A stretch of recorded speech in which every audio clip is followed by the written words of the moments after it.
Hak Purim Sameach.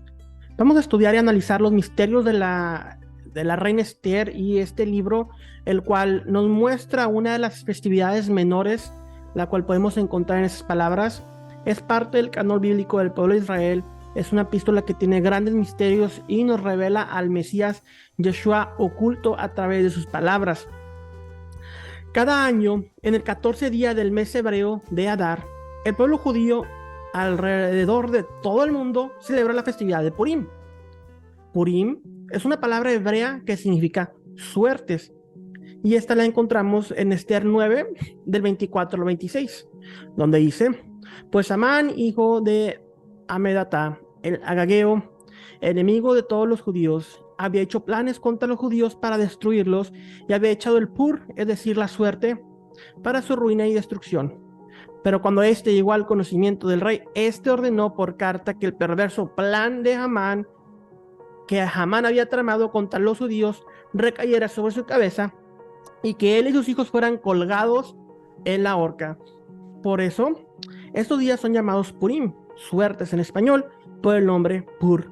Y a causa de las instrucciones en esta carta, tanto por lo que habían visto sobre el asunto y por lo que les había acontecido. La traducción de celebración incluye la lectura pública del rollo de Esther, el cual en hebreo se conoce como Megillat Esther, e incluso se puede hacer una obra de teatro, la cual actúan todos los eventos y circunstancias que encontramos en este libro. En ambas tradiciones, la audiencia participa interactuando con el relato bíblico. Esta historia toma su lugar en Shusha, la capital antigua de Persia. Es ahí donde Artajerjes, también conocido como Asuero, es introducido. Y esto es en el reino persia del 486 al 465 antes de la era común, antes de Cristo. Vemos al rey molesto con su reina Vashti, ya que ella no mostró su belleza al usar la corona real frente a sus amigos alcoholizados. Debido a esto, Asuero decide reemplazarla. Hadasa, una mujer judía, se convierte en la reina de Persia, mientras que Mardoqueo se convirtió en un guardián del rey, donde escuchó el plan para su asesinato. Esto lo vemos en Esther capítulo 3. Asuero pone como primer ministro a su mano derecha a Hamán, una malecita antisemita lleno de odio. Hamán decide deshacerse de todos los judíos del reino, especialmente del judío Mardoqueo, quien no se inclinó ante él. Mardoqueo le dice a Esther que interceda ante el rey y exponga el plan del malvado Hamán. Hamán es ahorcado en la horca que él había preparado para Mardoqueo. Los judíos fueron salvos y Purim se estableció como recordatorio de este evento victorioso. Esther capítulo 9 nos lo relata.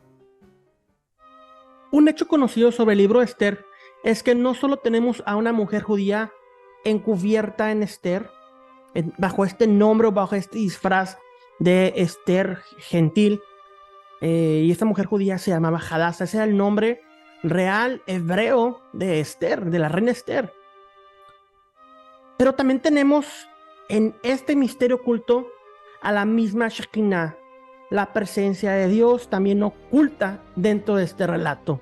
La Shekinah es la gloria de Dios, lo que en el cristianismo se llama como la gloria de Dios. En hebreo es la Shekinah, o la manifestación del Dios divino dentro, expresándose físicamente dentro del pueblo de Israel.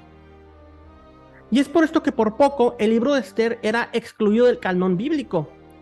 Es evidente que Dios se esconde entre las líneas de esta Megilá, o rollo en español, ya que incluso su nombre ni siquiera es mencionado una sola vez.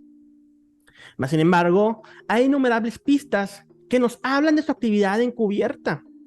Pablo, en 1 Corintios 10:11, explica que las historias de la Biblia hebrea, la Tanaj o el Viejo Testamento, fueron escritas como ejemplo para nosotros. Hay mucho que podemos aprender de esas historias en todos los sentidos, y vamos a explicar y vamos a descifrar los misterios de una de ellas el día de hoy.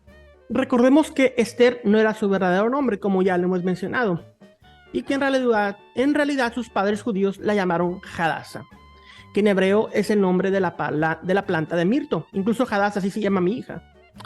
Su nombre revela totalmente lo que ella era, ya que Esther era similar a un árbol de mirto en su humildad.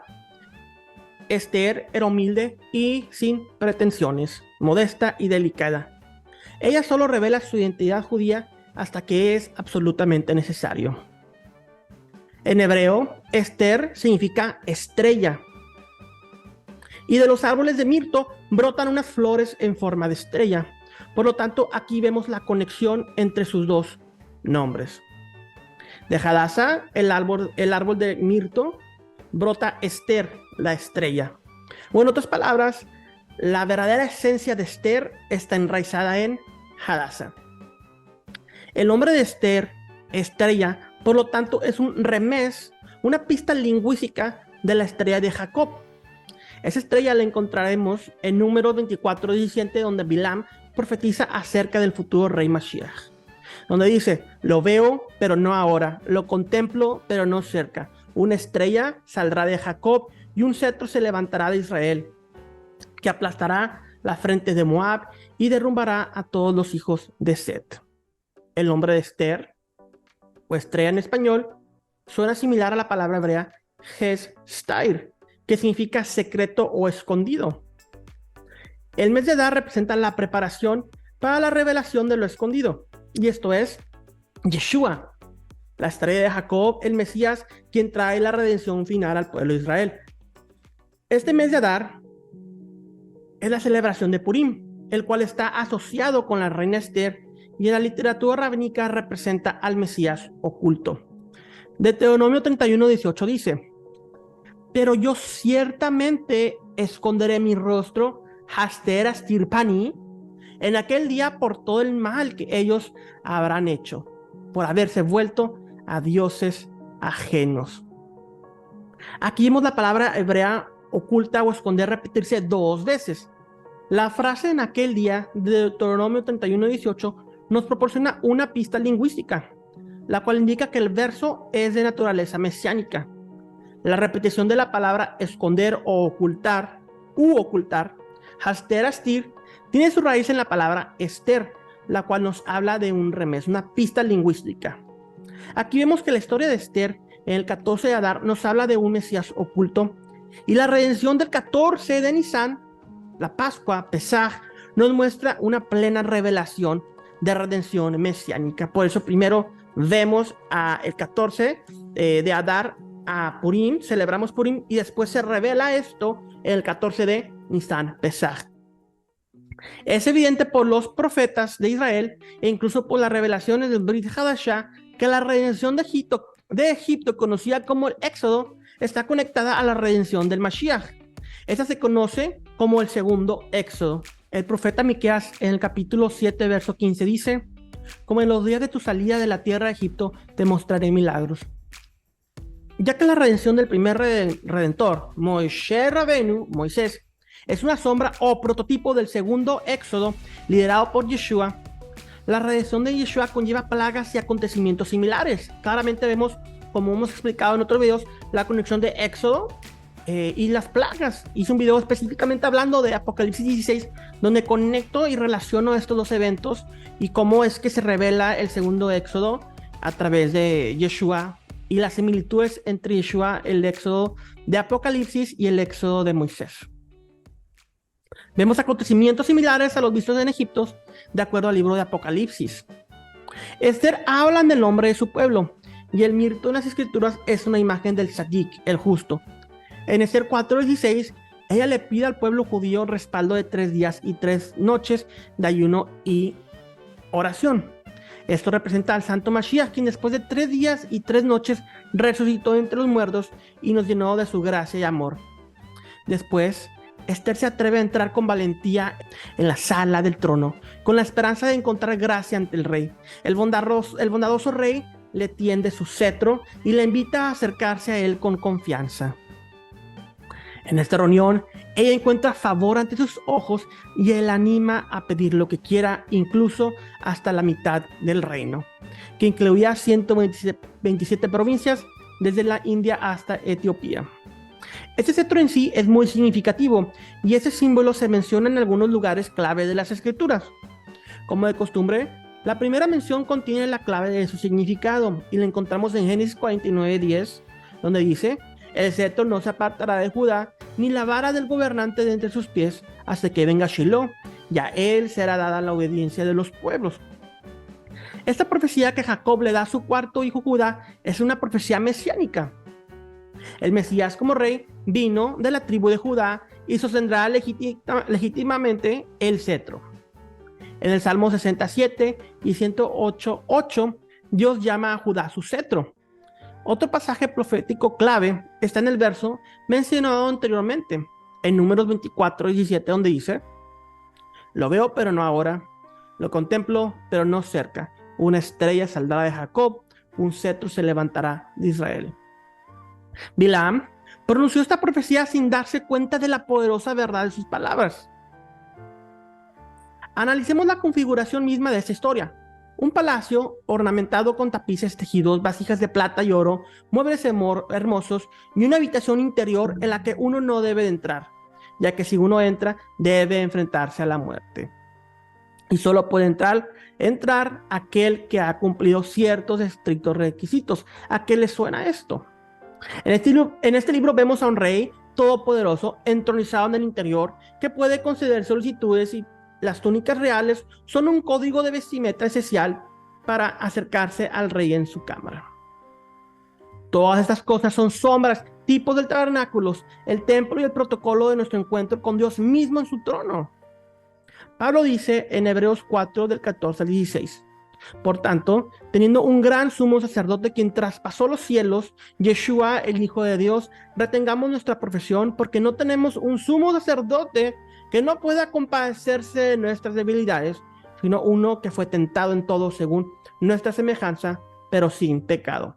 Acerquémonos pues confiadamente al trono de la gracia para alcanzar misericordia y hallar gracia para el oportuno socorro.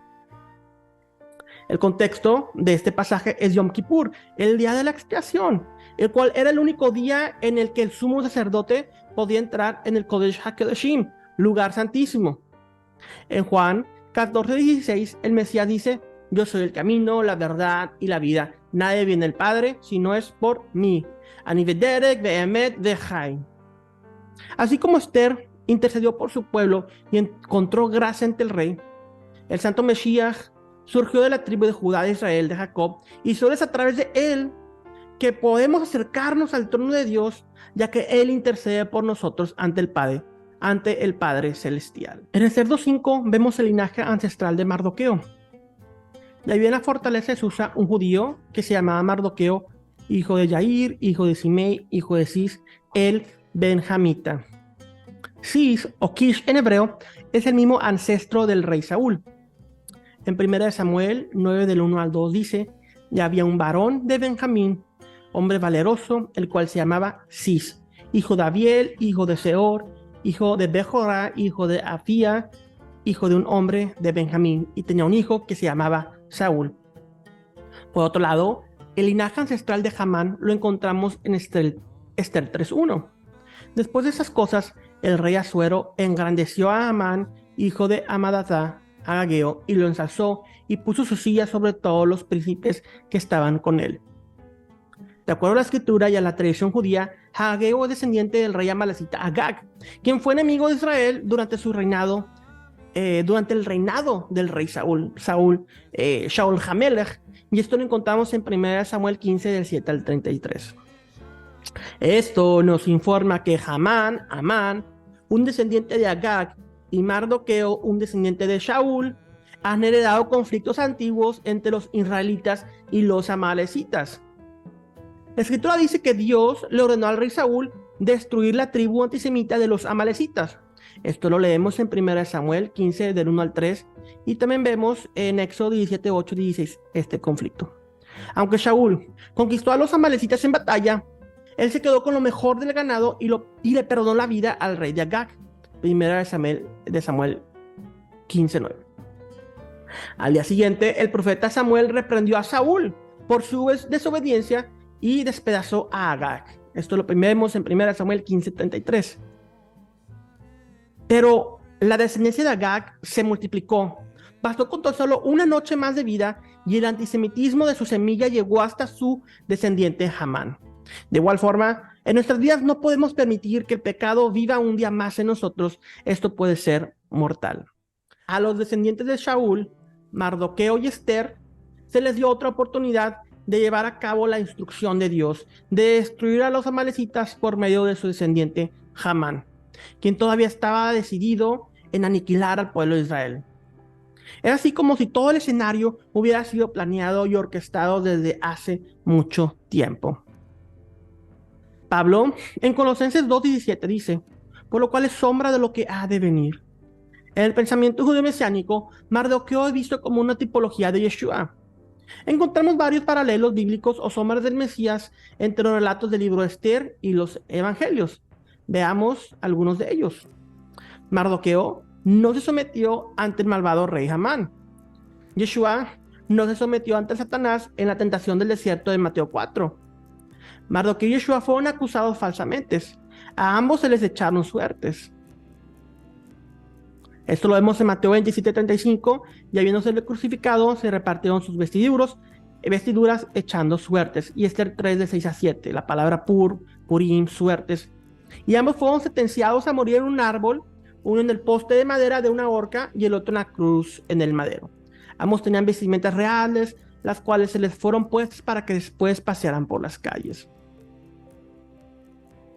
Ambos fueron vendidos por plata. Mateo 26 del 14 al 16, las monedas que se le pagaban a Judas Iscariote.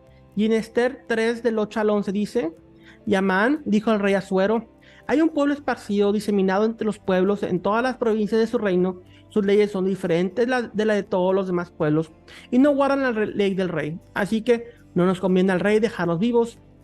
Si al rey le parece, que se decrete que sean destruidos y yo pagaré 340 toneladas de plata en manos de los que manejan los negocios del rey para que los pongan en los tesoros del rey. Entonces vemos esa similitud también de la venta de ellos con plata. Ambos tuvieron traidores que murieron ahorcados en un árbol, Mateo 27:5, y arrojando las piezas de plata en el templo salió y fue y se ahorcó. Hablando de Judas Iscariote, y en Esther 7 del 9 al 10, donde Amán es colgado o ahorcado en la horca. Han habido muchos intentos de destruir al pueblo de Israel, mientras el enemigo de nuestras almas conspira para erradicar la niña de los ojos de Dios de la tierra. El faraón lo intentó, los amalecitas lo intentaron, y Hitler se llenó del espíritu mismo de Amalek tras el mismo propósito.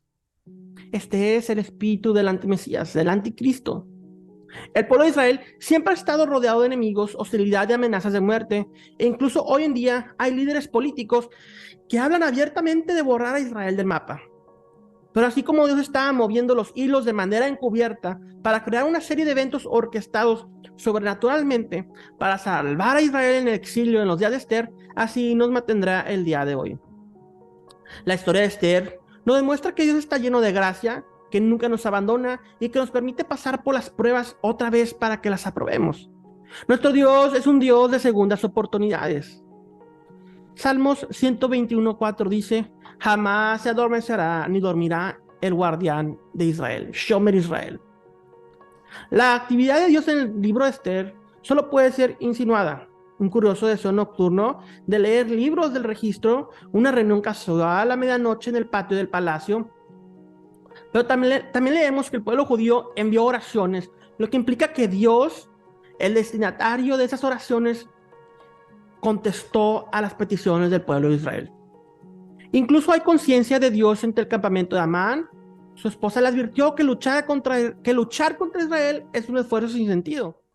Esther 6:13 dice, entonces sus sabios y sus mujeres Ceres le dijeron, si Mardoqueo, delaten de quien has comenzado a caer, es de descendencia judía, no podrás con él, sino que ciertamente caerás delante de él.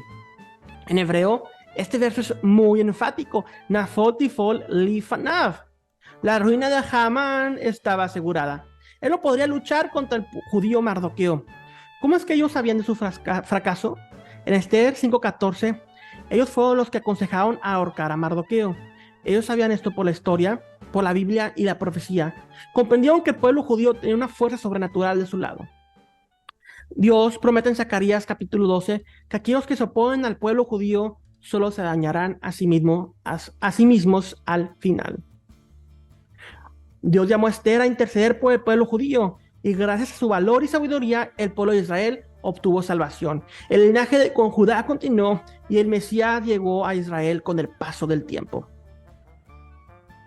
Como le advirtió Mardoqueo a Esther, si ella no intercedía por el pueblo, entonces Dios seguramente actuaría de otra manera para salvar a su pueblo. Esther 4:14.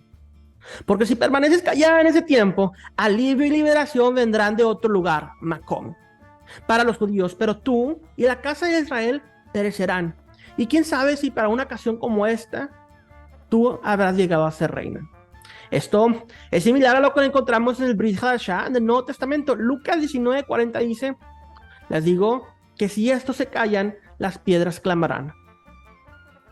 Qué increíble privilegio se le dio a Esther. Y hoy tenemos ante nosotros una invitación similar. Yeshua nos dice que es un placer para el Padre darnos el reino. Lucas 12:32.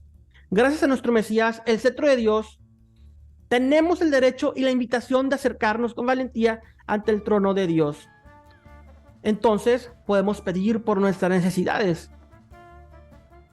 Dios escogió un pueblo para poder revelarse a sí mismo y por medio de ellos revelar a toda la humanidad quién Él es.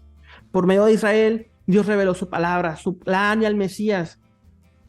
Este es el Salvador del mundo. Aunque la mayoría de Israel rechazó al Mesías, Dios permanece fiel a su pueblo.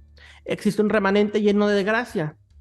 En la primera venida del Mesías, se estima que alrededor de un cuarto de la población de Israel en el primer siglo vino a la fe en Yeshua como el Mesías. Incluso hoy, el pueblo judío en cada nación está viniendo a la fe en Yeshua. Israel permanece como el epicentro del plan de Dios y será hasta que el Mesías regrese a establecer su reino desde Israel. Así como la verdadera esencia de Esther está enraizada en Hadassah, el Jesucristo que conocemos está enraizado en su naturaleza judía, en la revelación de Yeshua. El libro de Esther es la revelación de Dios oculto que está con nosotros en todo momento, y él es el esquema de la redención profética en manos del Mashiach Yeshua. Bendiciones para todos. Chag Purim Sameach.